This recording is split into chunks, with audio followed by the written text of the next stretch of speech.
a tree, where there strung up a man, who they say he murdered 3. Strange things have happened there. No stranger would it be, if we met at midnight, in the hanging tree.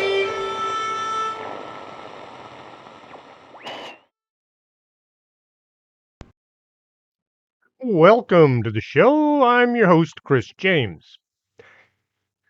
Coffee is a good thing. Good coffee is even better. The best coffee comes from the Organic Man Coffee Trike 4501 McPherson. If it's too far to drive, you can go to organicmancoffeetrike.shop. I see a lot of commercials with celebrities begging for money for some cause or other. Starving children, starving animals, polar bears that are eating people because they can't find enough seals, uh, kids who can't afford the latest PlayStation, things like that. I have to wonder, how much money are these organizations spending on telling us about people and animals and things in need? I remember one bunch who showed all kinds of images of animals suffering. They were out in the cold and then they were out in the heat and they were having to eat store brand dog food.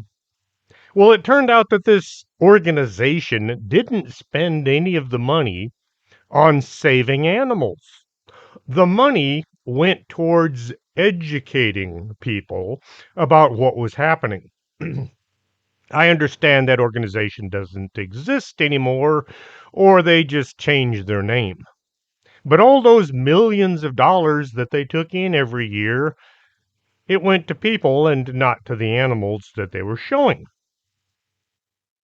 The average cost of a TV commercial is about $1,000 per minute.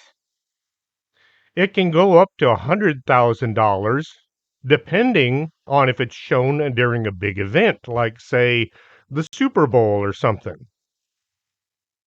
Most commercials cost about $1,500 to $20,000. Some of these folks begging for our hard earned cash have had commercials on 3, 4, maybe 5 times an hour all day long. Add to this the CEOs and all of the big name folks that are doing the commercials, the money gets quite intense. Some of these people are making a 6-figure income off of a nonprofit. I wish folks would stop sending money to these international money making organizations. They claim nonprofit status while getting enormously rich. Don't pretend the TV companies are giving these people all of this time to beg for money at a discount. This is big business, and big business doesn't get big by giving things away. If you feel an overpowering need to help someone, instead of propping up these mega organizations that are making millions and distributing just a few dimes, look around your neighborhood, maybe your local church, some small time organization that takes in a little bit of money and hand out that same amount of money each time. I'm sure there's got to be some kind of a shelter or a place for either people or animals or plants that need saving. Stop sending your money to these international organizations and use it in your neighborhood. That's what communities are supposed to be all about. Vic Hermanson just did a show on dowsing. I did a show where dowsing was mentioned. I find this odd, but interesting. Like we think alike or something. His show was just on dowsing while I went into a bunch of other things that might or might not be connected. He was a very fascinating speaker, and his show was interesting. He had several other people come on and give their 2 cents and 3 cents and maybe $10 worth of information. If you've ever wondered about water witching or divining, check out Trailer Trash Terrors and see what they have to say. Hollywood is a place where entertainment comes from. Entertainment, education, indoctrination, and misinformation. On and on. A lot of people today have lost contact with history because what they see on the silver screen. History and Hollywood have very little to do with each other. I was 11 years old when Neil Armstrong stepped out onto either the moon or that sound stage and said, "One small step for," well, you know what he said. The entire school had been marched out into the hallway so we could all watch the TV that was sitting at the far end. Oh, it was a black and white TV. But it didn't matter because the broadcast was black and white as well. We only had one TV on each floor. I was about as far from the screen as possible because our class was at the far end of the hallway. I wasn't all that impressed by Armstrong and uh, Aldrin as they came down the ladder because I had watched Captain Kirk being transported to all kinds of different weird worlds, and he didn't need a spacesuit. I know the difference between TV shows and the news. Even back then, I knew what fantasy and reality were. It's just that watching the moon landing was not all that entertaining or impressive to me. I could visualize far better scene than what was at the end of the hall. I read a lot of science fiction and adventure stories, and sometimes my imagination would get mixed up with what was real. Add to this my hearing about things like Bigfoot and giant sea monsters and UFOs, all of which I was being told weren't real. You watch the Patterson Gimlin film that came out in 1967, and to me it looked a heck of a lot better than what was being shown on the news. A couple of guys in spacesuits cavorting about on the moon. Or was it a sound stage? I know some of my listeners are yelling at their computers right now. The moon landing was real. Or was it? Before the war to end all wars got kicked off, the film industry was an international business. Movies would come from all over Europe, and folks here in the U.S. had a choice. They could go see The Abyss, which was actually a Danish drama starring Asta Nielsen. You could see Alice's Adventures in Wonderland, which was a British adoption of Lewis Carroll's novel. You could go see Am Abend, a German film that is considered to be one of the first hardcore movies ever made. The American Suicide Club came out. That was actually a French U.S. co production that was based on a story by Robert Louis Stevenson. Another's Ghost was a French horror film starring Mephisto, Henrietta Vent, and Henry Krause. Hushingara, that was a Japanese film about the 47 Ronin. The Life and Adventures of John Vane, the Australian bushranger. Arsène Lupin, which was contra Sherlock Holmes. It was a German film that was based on that literary character. The very first film completed in Hollywood was in 1908, The Count of Monte Cristo. It was produced originally in Chicago, and then they finished it up in Hollywood. The first film made entirely in Hollywood was a short film that came out in 1910. It was called In Old California. By 1911, the first movie studio was built on Sunset Boulevard. The industry was having to compete with anyone with a camera and a script. As World War I was getting going, suddenly most of the countries in Europe could no longer produce movies. They were too busy trying to not get killed. This gave Hollywood a huge leg up. Suddenly, they were the only dog in the fight. They began pumping out hundreds of movies and making huge profits.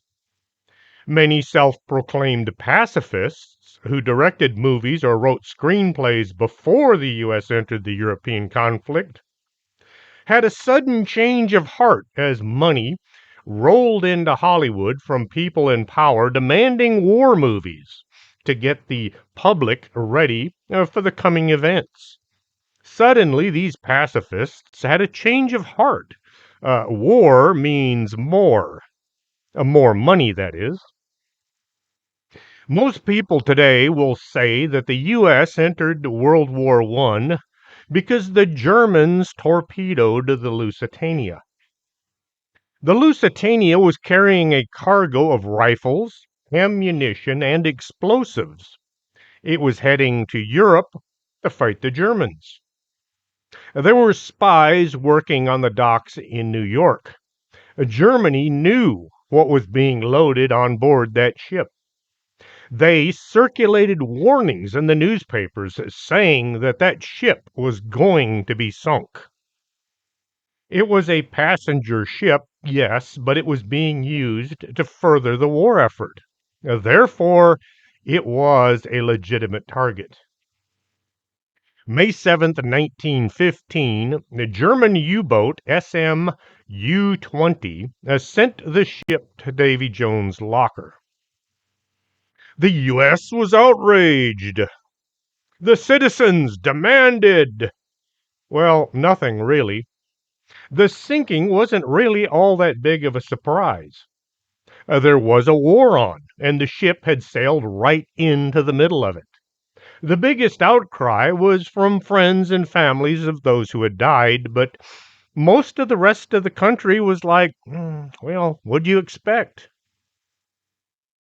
Radio was a kind of a cool, modern thing, but there was only one channel for everybody to use. Messages went out into the ether, and anybody with a receiver could listen in. Morse code was used by everybody, even after the war had broken out.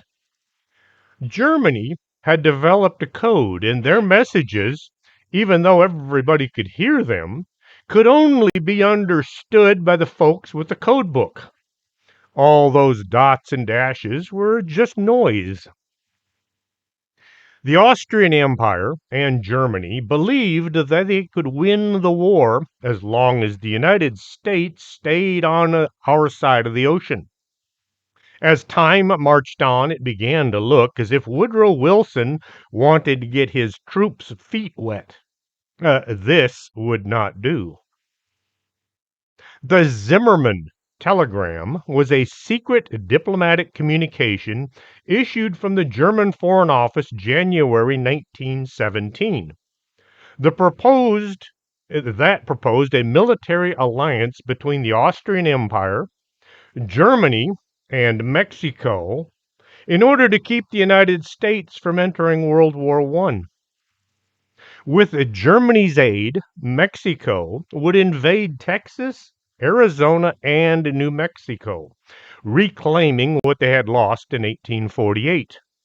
The U.S. would be so tied up trying to defend the southern border, something they should try today, and no troops would be sent to help out in Europe. The British had cracked the German code. They sent word to Wilson telling him about the possible invasion from the south.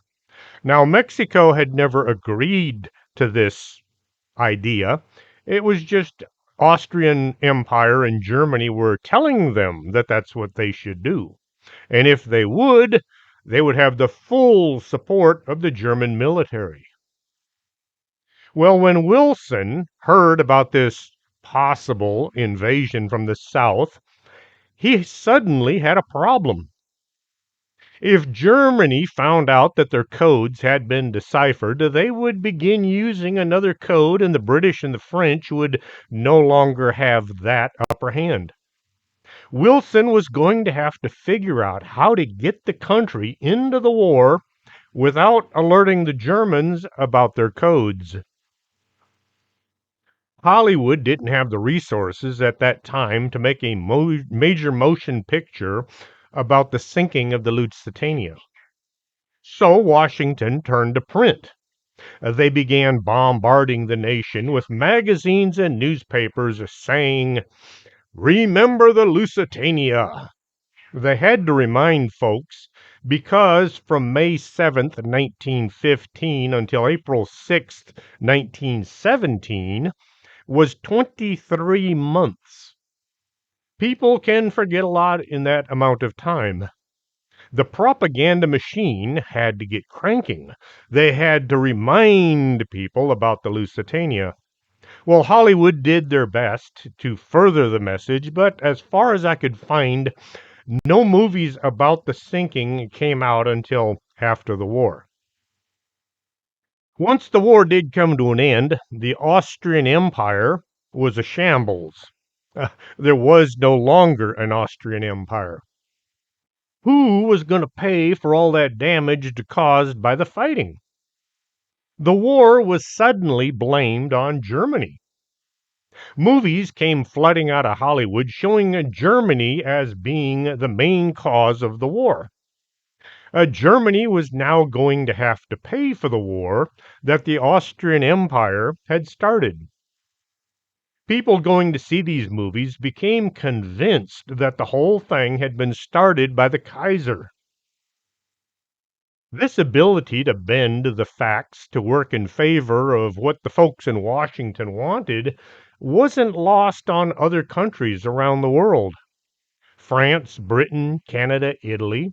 A lot of people didn't realize that Japan and Italy were both on the Allied side during the First War. They fought alongside the U.S., Britain, and France. All these countries were making movies with mostly the same theme. Those Germans started the whole thing. As the second round of fighting was about to be launched, Hollywood was churning out dozens of war movies, mostly showing heroic actions by U.S. troops. You'd almost get the impression that the U.S. was the only country in the war.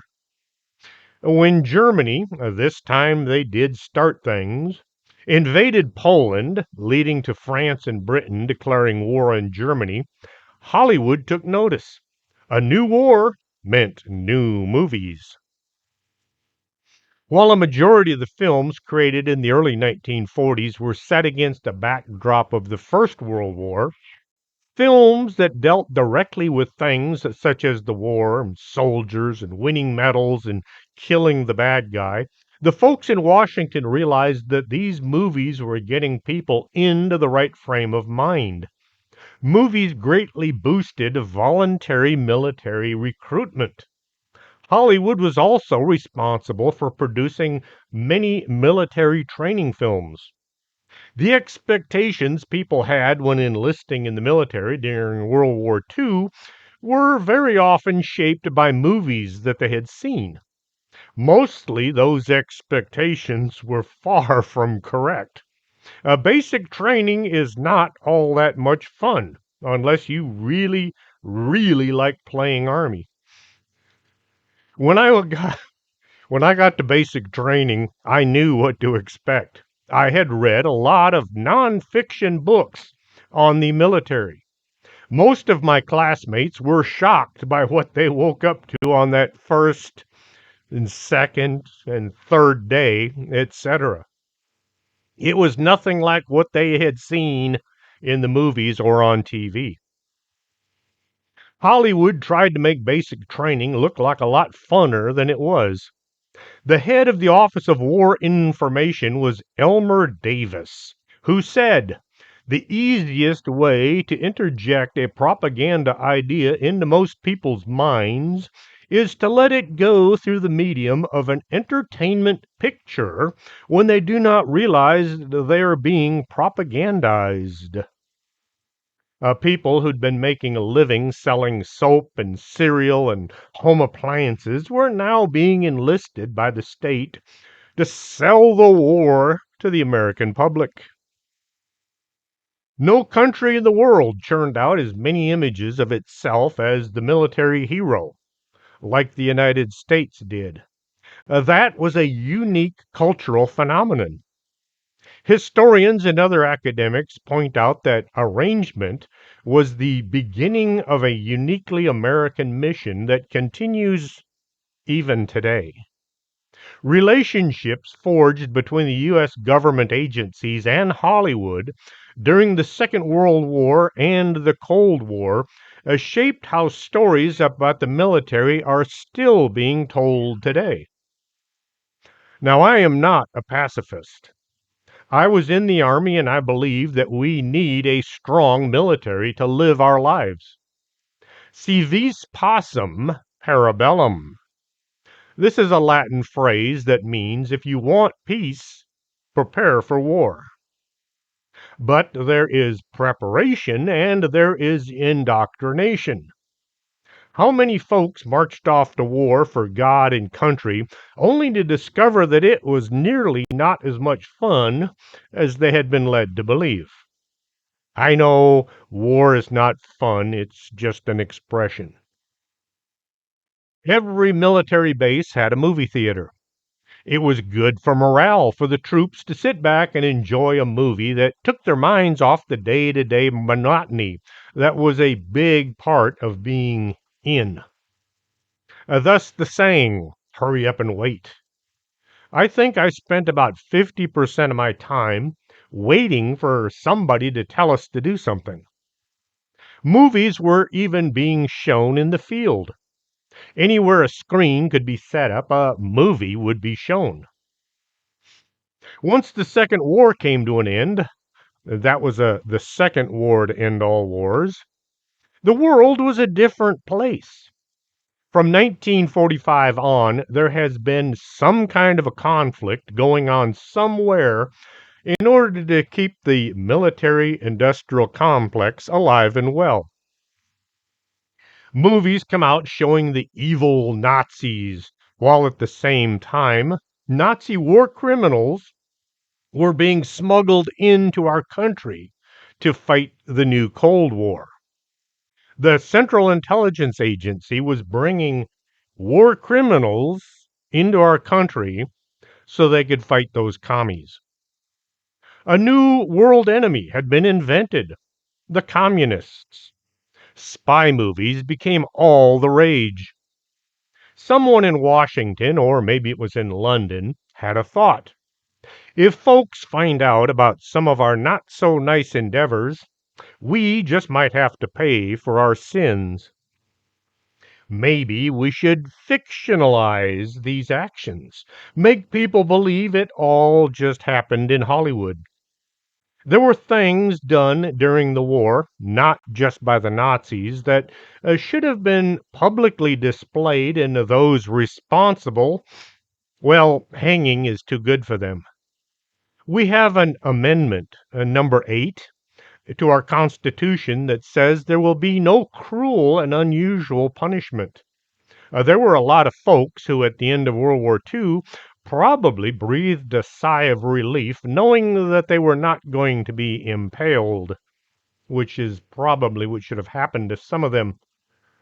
The movies showed the country coming together to build war equipment and send sons and husbands, and once in a while a daughter or a wife, off to fight.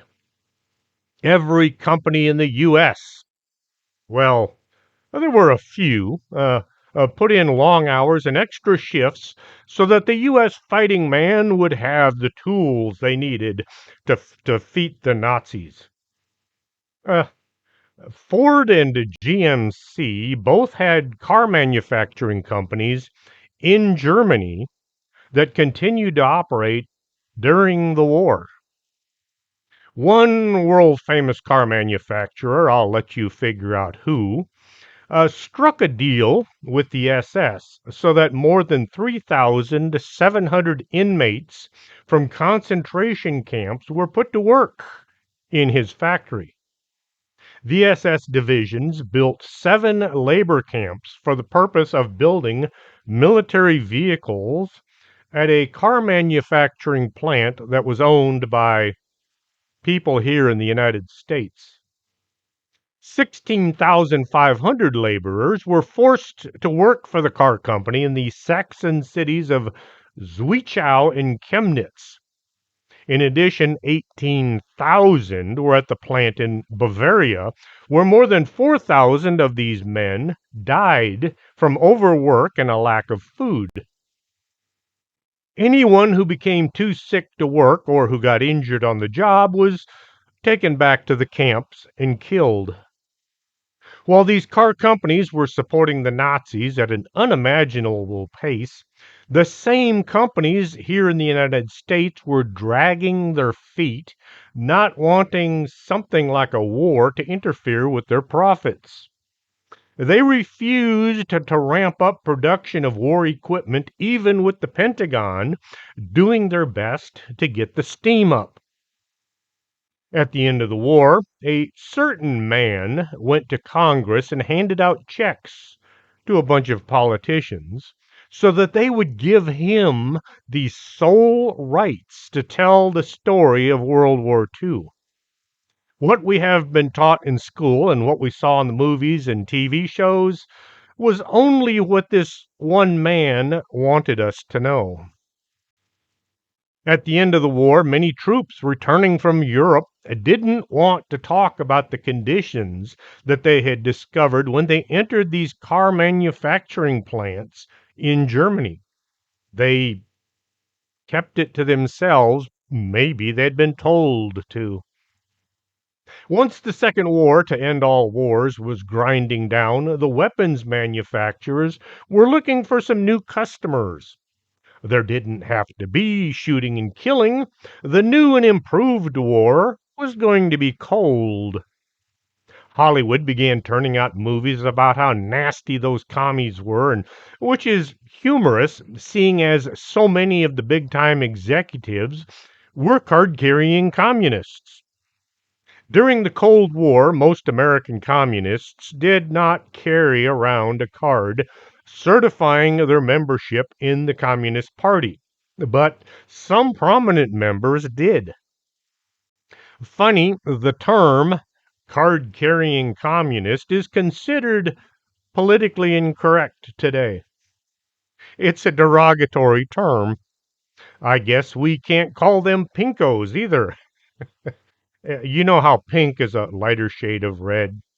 Oh, that's the way we used to talk. October 20th, 1947, the Red Scare was kicked off in Washington. A congressional committee began investigating communist influence in Hollywood.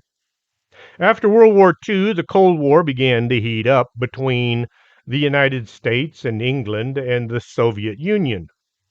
In Washington, conservative watchdogs worked to out communists who were in the government.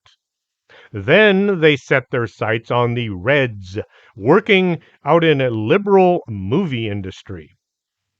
The House Un American Activities Committee grilled a number of prominent witnesses asking bluntly, "Are you or have you ever been a member of the Communist Party?" As people were being grilled about possible Red connections, they would accuse others of more than likely belonging to the Communist Party instead. Most were just being thrown to the wolves to save the higher ups. The list of commies kept getting longer and longer. Joe McCarthy was leading the charge. February 9th, 1950, McCarthy was giving a speech during which he held up a piece of paper and he declared that it was a list of 205 communists that were currently working for the government. The list was actually just his speech notes. The idea of our government being taken over from within got folks so paranoid, people were beginning to accuse anyone and everyone of being a communist just because they had red hair, uh, like Lucille Ball, who actually dyed her hair. The Red Scare was becoming the new witch hunts. A small group known as the Hollywood 10 resisted, complaining that the hearings were illegal, violating their First Amendment rights. They were all convicted of obstructing the investigation and they wound up in jail. Pressured by Congress, the Hollywood establishment started a blacklist policy, banning the work of about 325 screenwriters, actors, and directors who had not been cleared by the committee. Those blacklisted included composer Aaron Copland, writer Dashiell Hammett, which Dashiell Hammett, he's the one that brought us a lot of really good detective stories. Lillian Hellman and Dorothy Parker, a playwright Arthur Miller, an actor and filmmaker Orson Welles. Some of the blacklisted writers used pseudonyms to continue working, while others wrote scripts that were credited to friends and neighbors just so they could get their work out. Starting in the early 1960s, after the downfall of Senator Joe McCarthy, the most public face of anti communism, the ban began to lift slowly. So Hollywood got on board, putting out all kinds of anti communist movies like Conspirator in 1949, I Married a Communist, The Woman on Pier 13, The Red Menace, Walk a Crooked Mile, My Son John, which came out in 1952, A Diplomatic Courier, Walk East on Beacon Street, and Never Let Me Go, 1953. These were all anti communist movies. With the communist menace looming on the horizon, it was time for another war. The really weird thing about the Korean War was it was being run by the UN. Every country in the UN had access to all the plans as they were being written up. Russia was in the UN. They had access to all these plans, but at the same time, they were supporting China, who was the cause of all the trouble in the first place. China was getting a heads up every time the United States, the United Kingdom, Australia, the Netherlands, Canada, France, New Zealand, the Philippines, Turkey, Thailand, South Africa, Greece, Belgium, Luxembourg, Ethiopia, and Colombia, all members of the United Nations forces, were making plans. Running a war by committee. What could possibly go wrong? A new and scary monster poked its head up over the horizon. The Manchurian Candidate is a novel by Richard Condon, first published in 1959. It is a political thriller about the son of a prominent U.S. political family who is brainwashed into becoming an unwitting assassin for the communist conspiracy. Major Bennett Marco, Sergeant Raymond Shaw, and the rest of their infantry platoon are captured by an elite Soviet commando unit during the Korean War.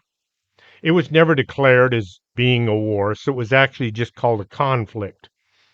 The captured soldiers are taken to Manchuria and brainwashed into believing that Shaw saved their lives in combat, for which Shaw is awarded the Medal of Honor. It turns out that Shaw is being controlled by those commies. He's carrying out assignments and then he immediately forgets what's happened. This was a scary proposition for the country as hundreds, thousands of POWs were returning from North Korea. Could one of them or several of them possibly be an enemy agent? The boys in the white lab coat go to great lengths to assure us this cannot happen. What with the number of times that they've been wrong, or just plain lying, who are you going to believe? Who can you believe? The Ipcress Files, a 1965 British spy film directed by Sidney Furie, starring Michael Caine, who was in Korea during the war. He was in a British unit, and he actually got shot at and had to shoot at other people. A scientist is kidnapped, and his security escort is killed. Harry Palmer, played by Michael Caine, is a British Army sergeant with a record of insubordination and a bit of a criminal past. He's now working for the Ministry of Defense. He is transferred to a section headed by Major Dalby. The scientist's disappearance is connected to 16 other top British scientists who inexplicably have quit their jobs. All these kidnapped people were being brainwashed. I read the book and I saw the movie, and both are very much well worth your time. These movies had to do with people being brainwashed and turned into double agents. It got people thinking those Ruskies could hypnotize spies and turn them against us. Don't trust the spies. The boys in the white lab coat were brought out to assure us nobody can be brainwashed into doing anything that they were opposed to. There can be no Manchurian Candidate or Ipcress file type kidnappings. Harold Philby was born in India in 1912, and he was educated at elite schools in Britain. He became interested in the Communist Party as a university student, and by the mid-30s he was recruited to spy for the Soviets. At the urging of Soviet handlers, Philby worked as a journalist and then joined MI6, British intelligence. During World War II, 1944, he became head of the agency's anti-Soviet intelligence operations. A man working for the Soviets is in charge of investigating the Soviets, all the while passing secrets to the KGB. 1949, he was made the MI6 station chief in Washington, D.C., where he served as the main liaison between British and American intelligence agencies. 1951, two of his friends and fellow British operatives defected to Moscow after Philby had warned them that they were about to be exposed as being double agents. Philby was suspected of tipping them off, but MI6 officials stood by their colleague and no charges were brought against him. In the wake of the scandal, Philby resigned from MI6. The agency rehired him in 1956 and sent him to Beirut. In early 1963, Philby learned that British officials had discovered evidence that he was indeed a spy for the Soviets. Philby escaped to Russia. He died there in 1988, and he received a funeral with a KGB honor guard, and he was awarded his own postage stamp. No hypnosis required. Robert Hansen was born in Chicago, 1944. He earned a degree from Knox College and Northwest University before joining the FBI in 1976. 3 years later, he volunteered to spy for the GRU, the Soviet Military Intelligence Agency. 1980, after Hansen's wife caught him with some suspicious-looking papers, he admitted to selling secrets to the Soviets, but claimed the information he'd handed over was worthless. Now, he didn't confess to the FBI. He told his wife this. At his wife's insistence, Hansen promised to cut all ties with the Soviets, and then he confessed to a priest who told him that he had to donate all of his ill-gotten money to charity. 1985, he resumed spying for the Soviets, this time for the KGB, while continuing to rise through the FBI ranks. 1991, with the Soviet Union dissolving, Hansen stopped spying out of fear that he would be discovered. 1999, while serving as the FBI liaison to the U.S. State Department, he started spying for the SVR, the Russian intelligence service. After the FBI learned about Hansen's spying by way of an ex-KGB officer, Hansen was arrested in February of 2001. Later that year, in an effort to avoid the death penalty, the FBI agent pled guilty to 15 counts of espionage. There's no telling how many actual times that he committed this crime, but they nailed him for 15. During his 2 decades as a spy, Hansen handed over thousands of pages of classified material that revealed such things as the identities of Soviets spying for the United States, specifics about American nuclear operations, and the continuity of government plan. He also told the Soviets about a tunnel that the FBI had built underneath the Soviet embassy in Washington, among numerous other national security secrets. Why Hansen betrayed his country is not fully known. Money, rather than ideology beliefs, seems to have been one of the motivating factors. For his efforts, Hansen was paid $600,000 in cash and diamonds, with another 800 being held for him in a Russian bank. He is currently serving 15 consecutive life sentences at a supermax prison in Florence, Colorado. No hypnosis was required for him either. I wonder if they're going to keep that money in the bank for him for those 15 consecutive life sentences. And yikes. Does it sound like it's worth it? Not to me. The motivation for some of these spy movies seemed to be to teach us that spies were not to be trusted no matter whose side they were on. One of the more disturbing and confusing spy movies was The Kremlin Letter, with Richard Boone, Patrick O'Neill, and Orson Welles, the same guy that was on the blacklist. A whole bunch of top name actors were in the movie. A Navy officer is unwillingly transferred to a secret agency so that they can use him to infiltrate the Soviet political party. The group's mission is to retrieve a letter that was written without proper authorization that promised that the United States would aid the Soviet Union in destroying Chinese atomic weapons plants. I saw the movie some time ago, and by the end, you don't know who the bad guy is and who the hero is. I'm currently reading the book. It's more disturbing than the movie was.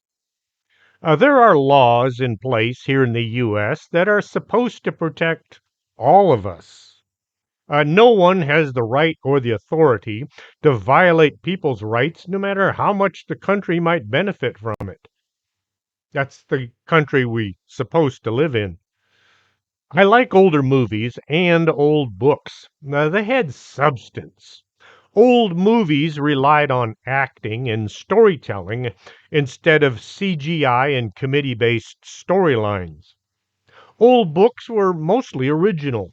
The writing was sometimes not politically correct. The Lost Continent, a movie that came out in 1968, not to be confused with all of the other movies called The Lost Continent. It was based on a book from 1938 named Uncharted Seas. I'm surprised it's still available.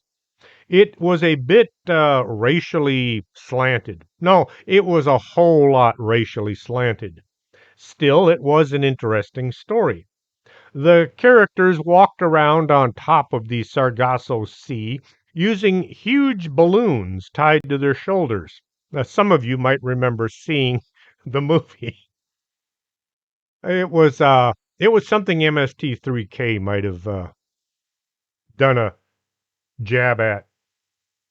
Back to Hollywood and the government. A lot of the movies got people to wondering, just who can you trust? Who was the good guy or the evil villain? Slowly, people's thoughts were being changed. You'd think the government would want people to think of them as being the good guys. Most people think of the government as being those folks that we elect every 2 or 4 or 6 years, and then we send them off to Washington to become millionaires on a $180,000 a year salary. Who do people begin to think of as being the bad guys? Well, the elected officials. Meanwhile, the folks who actually run the country are ignored. These are the folks who are maybe possibly trying to make the elected people look bad. The bureaucrats sitting in the offices looking upon the people running for office usually just consider them as being in the way. They're just a temporary obstacle to the bureaucrats actually running our country. I'm not talking about every single government employee. Most are just doing a job so they can make a living. But there are those who think of themselves as being far more knowledgeable than anyone else. They're the problem. These lifetime unelected people think that they know what's best for the rest of us, and they will do anything that they have to get their way. Hollywood was changing their storyline, and the country was changing directions. The heroes were turning into the villains. The bad guys weren't all that bad. People began to question the elected folks while the bureaucrats continued to run things to their own advantage. Not everybody in Hollywood is trying to hypnotize us into becoming subservient slaves. Not everybody working for the government is trying to steal all of our money. It's just that enough of them are doing these things that it makes the rest look like they're all belong in the same big mess. As UFOs began to get more popular with more sightings and more evidence, something had to be done. Hollywood was either told or they were on board with the whole aliens and flying saucers as a subject matter. They churned out cartoons showing little green men flying around the galaxy, coming and going to their home world.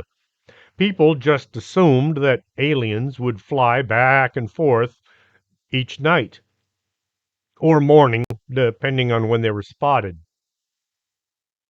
Others were being used to make people like visitors from other star systems look good.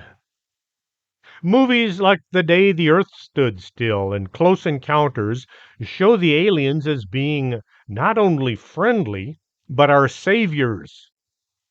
Listen to the aliens, they know what's best. The whole idea of our space brothers makes no sense to me.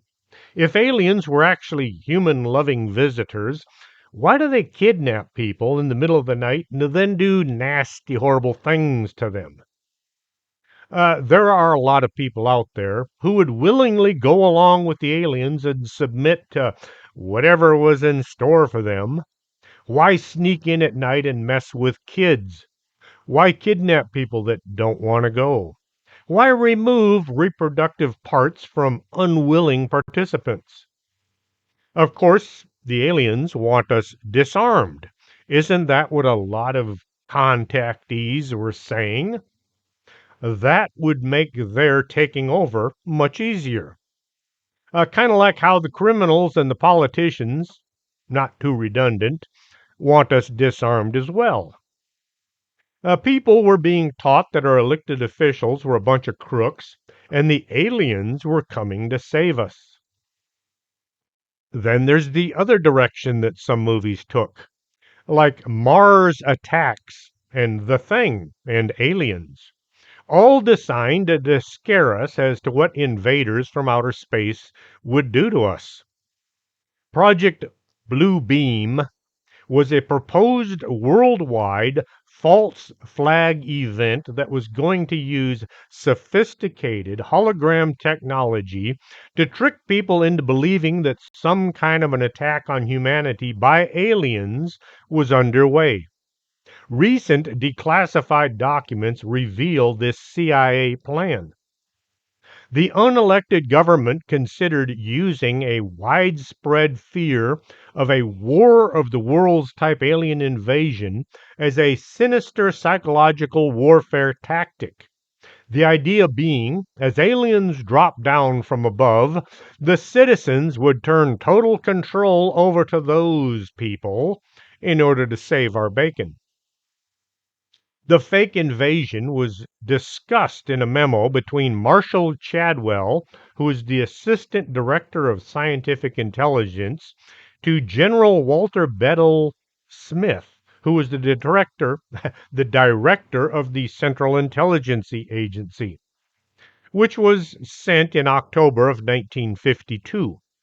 The CIA was deeply involved in investigating UFOs and flying saucer phenomenon following an explosion in sightings. The memo was sent at the height of the Cold War and considered if the number of UFO sightings could be predicted or controlled, or more sinisterly, even used for psychological warfare point of view, either offensively or defensively. It said studies showed that public concern, not just in the US, but all over the world, with this phenomenon was so strong that many people may be preconditioned to accept an incredible as being true. A clear way to manipulate and control the masses. That's you, me, and everyone else. The memo added that news of potential alien activity had the potential to spark mass hysteria and panic. Any of y'all see that movie, now I can't think what it's called. It was about Orson Welles' War of the Worlds radio broadcast, and they make it seem like the entire country went nuts because of that radio show. Well, it wasn't the entire country. It was just a small section of the country because you couldn't hear the radio broadcast all over the U.S. There were maybe a couple hundred people thought that the alien invasion was true, but Hollywood made it look like it was the entire country. I talked to a lot of people who think the idea of black goo was a plot device from the X-Files, some kind of a self-aware alien substance that would invade a person's body and then take over their mind. These are the same folks that believe that Project Paperclip was just a plot device, also from the X-Files. A black goo was first mentioned as being some unknown substance in 1980s. Venezuela had a small puddle suddenly appear on a busy highway that connected Simon Bolivar International Airport and their capital city of Caracas. The black goo first appeared as a small 50-yard patch of asphalt-looking substance on the highway. It continued to grow until it covered roughly an 8-mile area. It was at a thickness of about an inch. Looking like black tar-like substance, the goo was said to have the consistency of chewing gum. In the first 5 years of its existence, La Mancha Negra, the black chewing gum, uh, killed 1,800 people who attempted to traverse the area along the highway. Venezuela has the biggest oil reserve on our planet. Some think that the black goo is connected to oil production. Others think it came from outer space. We don't know because the folks that do know aren't telling us. And yet, you ask a lot of people about black goo, and they'll say, oh, yeah, that was just on the X-Files. Nothing to see here. People think that the Montauk Project is based on the TV show Stranger Things. I have to say this. I had the name Strange Things several months before the TV show came out. I still get people confusing my show with that other one. The Montauk Project was an actual operation being carried out by certain members of the government to look into mind control, experiment on telekinesis, and manipulate time. By putting out fictional TV shows about secret government projects, is somebody disguising the truth by convincing folks that the real deal is just a part of a fake. Books, magazines, movies, and TV shows that seem to convince people what is real is fake. Are you confused by all of this? That is probably the idea. Put out so much confusing ideas that nobody knows which way to look. The problem with the JFK assassination isn't that there's no evidence. There is way too much evidence pointing in 100 different directions.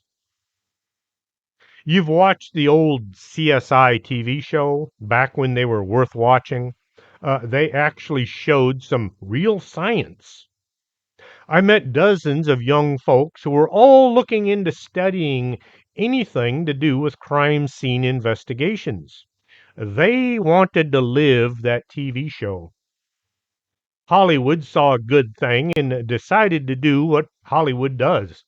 They made too many versions of the same show, and then they piled in the interpersonality conflicts. Who is sleeping with who this week? Who is secretly on drugs? Whose family member is going to show up in a body bag so that we can enjoy watching that character come unglued? One of the best TV shows turned into a soap opera, a multi channel soap opera. Added to the mix was the problem of folks serving on juries, wanting CSI evidence in cases involving parking tickets. Where's the satellite images of this car illegally parked? Where's the DNA evidence proving that he didn't put money in the machine? The people writing the scripts put in fantasy means of solving cases. Let's bounce the satellite image off the guy's sunglasses and see what the license plate says.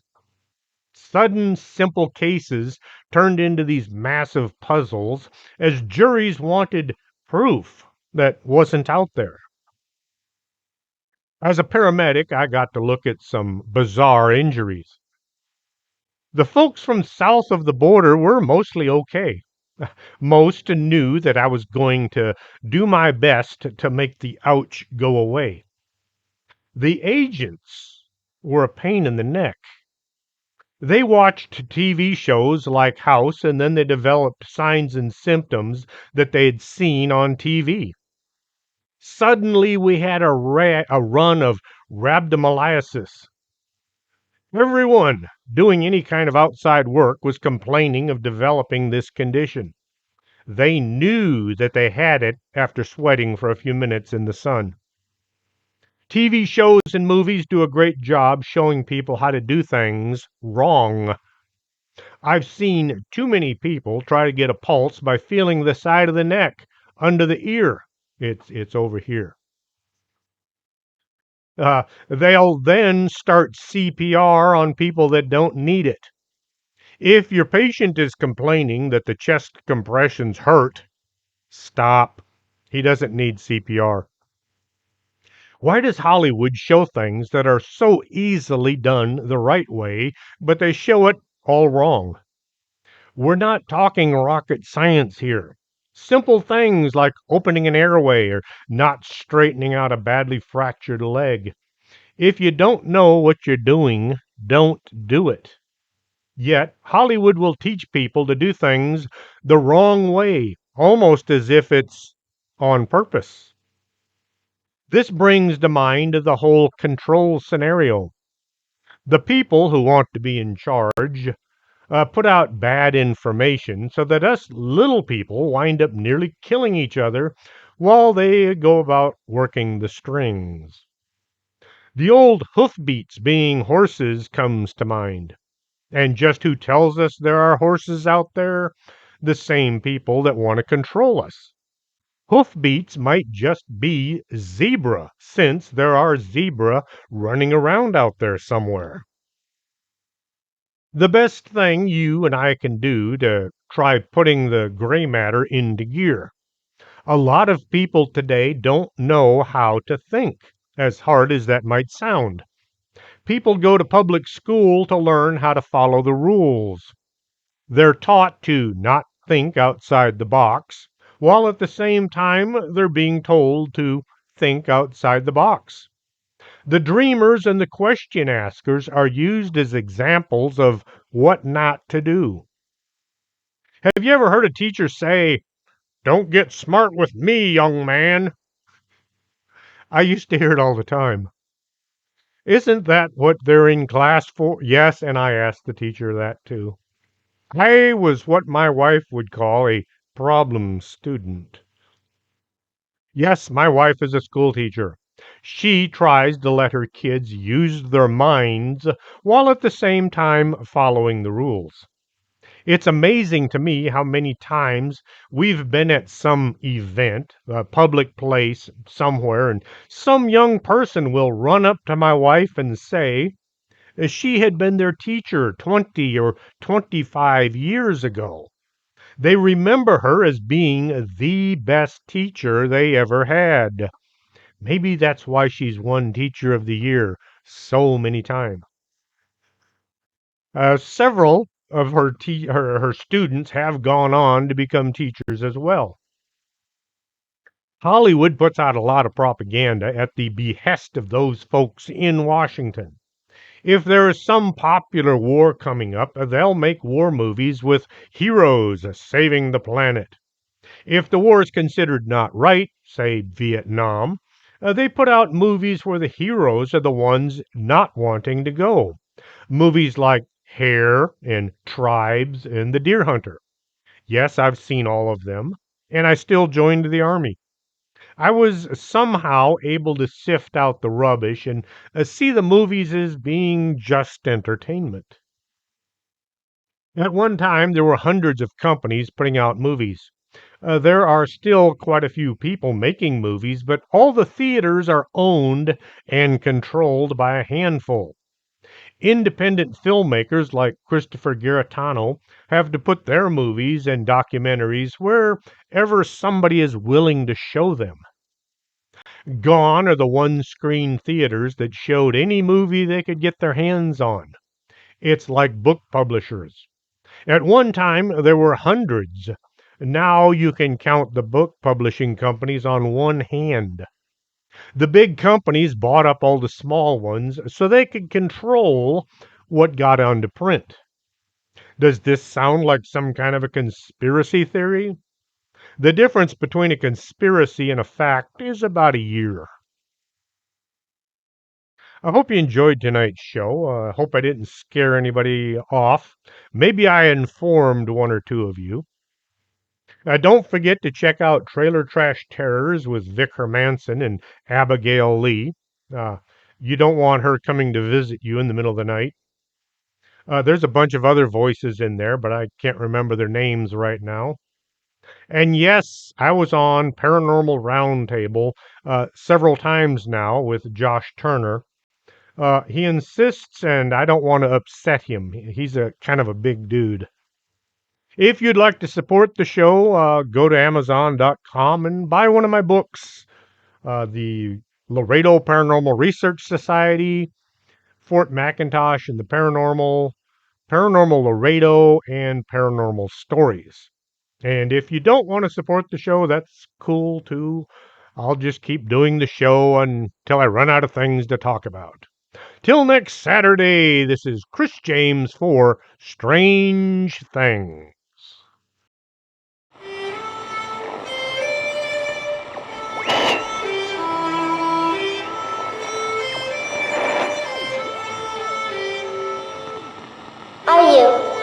Are you coming to the tree where there's strung up a man who they say he murdered three?